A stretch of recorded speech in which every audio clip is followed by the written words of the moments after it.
Let's read The Berenstain Bears and Too Much Vacation. Well, that's everything, said Mama Bear as she and Sister and Brother Bear held the car trunk lid so that Papa Bear could tie it down. Not quite, said Papa, running back into the treehouse. We almost forgot the camera, he said when he reappeared. What good is a wonderful vacation without photographs to remember it by? Good thinking, Papa, said Brother. May I take some pictures when we get there? And how about me? Sister wanted to know. Of course you may, said Papa as they bundled into the car. We're all going to take pictures of the most wonderful vacation the Bear family has ever had.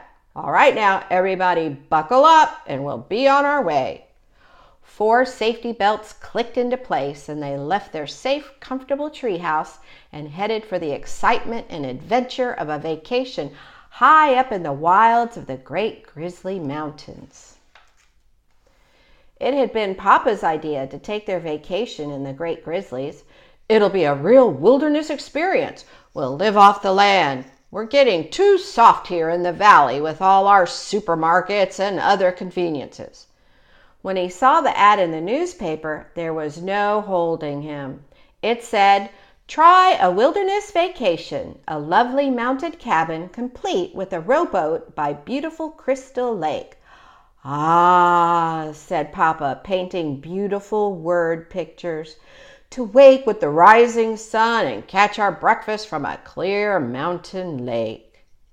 To bathe in its sparkling water. To snack on delicious wild berries as we tramp the mountain trails.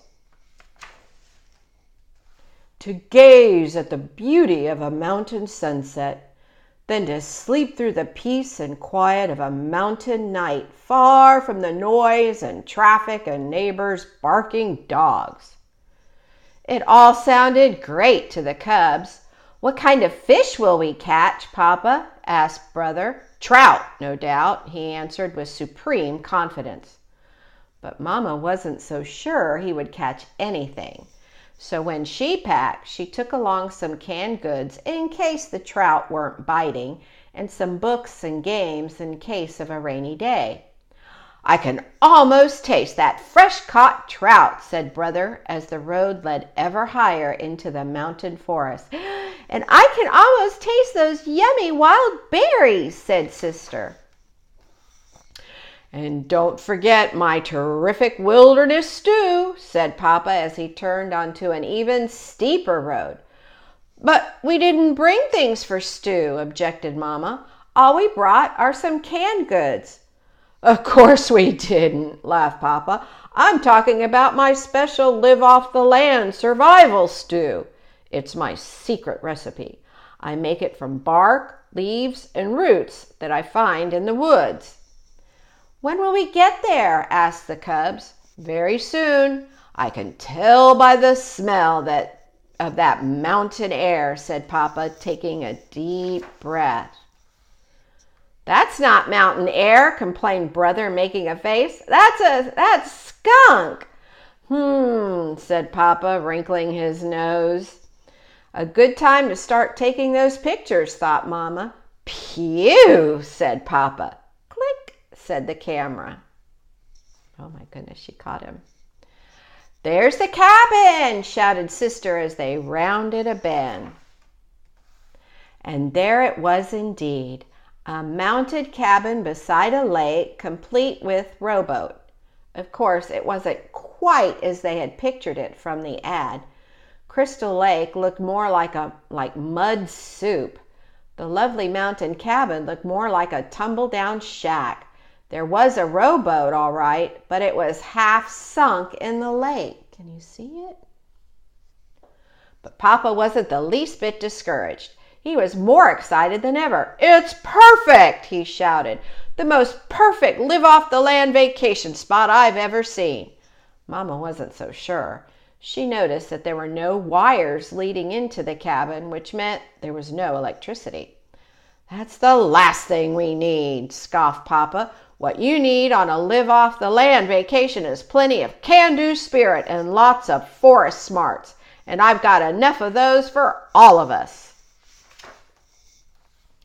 He took a cooking pot and folding chair from the car trunk. "Here," he said, making a seat for Mama. "This is a vacation. You relax while I gather the fixings for my fabulous wilderness stew. And you two tidy up the cabin," he called to the cubs as he headed into the forest with the cooking pot. But Mama didn't expect to do much relaxing on this vacation, and she wasn't surprised to find that the cabin was an even worse mess inside than outside. There was an ankle-deep carpet of twigs, branches, and dead leaves on the floor, and it was practically a museum of spider webs, cocoons, and mouse nests. See the mice and spider webs? "Time for another picture," thought Mama. Scurry, scurry went the mice. Click went the camera. "What's this?" asked Sister as she cleaned leaves out of the sink. "That's a hand pump for water," answered Mama. "Just what I need." It was Papa, back with his cooking pot full of strange-looking bark, leaves, and roots. "A little water for my stew." He worked the handle. The pump gurgled and squeaked, and after a while began to squirt water. Rusty brown water. But he wasn't discouraged. "Just what I need for my stew," he said cheerfully. "Ready-made gravy." He carried the pot outside where he had prepared a cooking fire. It was very exciting for the cubs, but Mama wasn't so sure. So she made a fire in the fireplace and warmed up a supper of canned beans and dried honeycomb. When Papa cried, "Stew time!" the cubs ran out for a first taste. Mama followed with the camera. "Here's to living off the land," said Papa, holding up a big spoon of the strange-looking stuff. Then he, brother, and sister each took a taste. "Yuck," said Sister. "Blech," said brother. "Pooey," said Papa. "Click," said the camera. Didn't taste good. Mama Bear's supper of beans and honeycomb proved very tasty.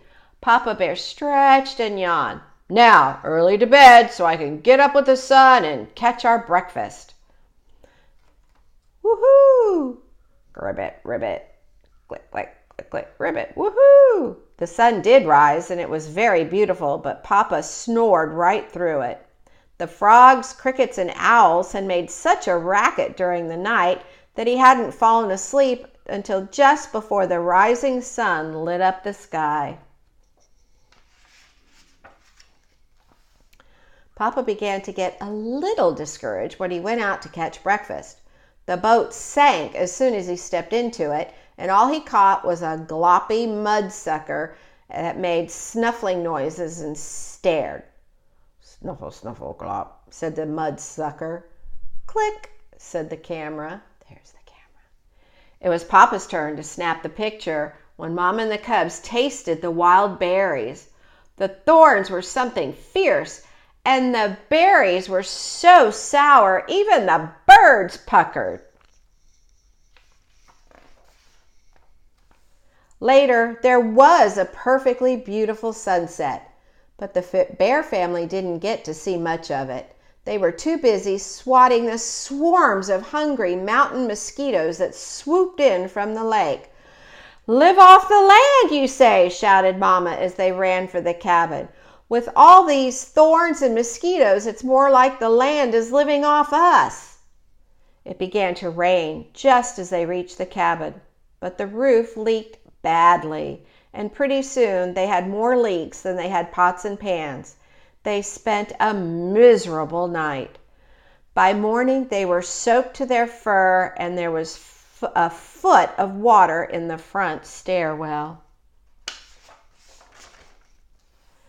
"Don't worry," said Papa. "The rain can't last forever, and just as soon as I sweep out this water—" But instead of Papa sweeping the water swept Papa out the door, down the muddy slope, and into the muddy, mucky lake.